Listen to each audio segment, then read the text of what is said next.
Koh Lanta, le feu sacré, cet avantage de taille va créer bien des clashs lors des conseils. Koh Lanta est de retour sur TF1 avec une nouvelle saison.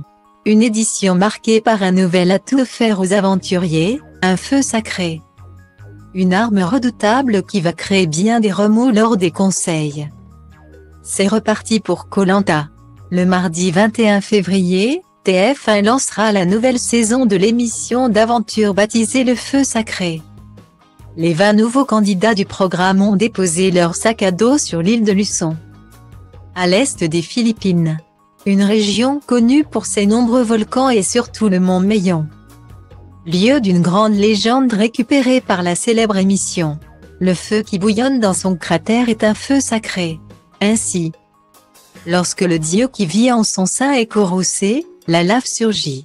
Mais ce fameux volcan peut aussi décider d'offrir sa protection à ceux qui osent le défier. Point. Virgule explique la production. Et ce fameux feu sacré est symbolisé dans le jeu par un talisman en pierre de lave. Mise en jeu dès la première épreuve individuelle.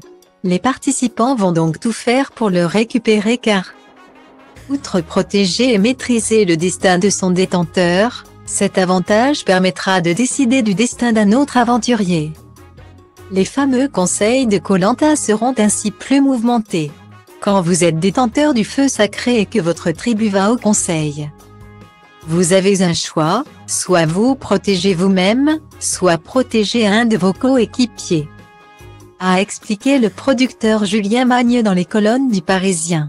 Mais ce précieux talisman est également un atout de taille pour déstabiliser ses adversaires.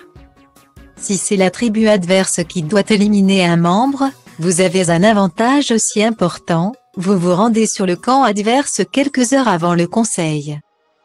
Vous prenez la température, vous tentez d'interférer dans les stratégies de vos adversaires pour, juste avant le dépouillement des votes, protéger l'aventurier de votre choix. A-t-il révélé.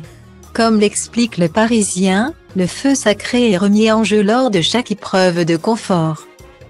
La tribu de celui qui a ce précieux atout va donc tout faire pour le conserver. Mais en cas de défaite, le porteur du talisman doit le remettre à un candidat de l'équipe concurrente.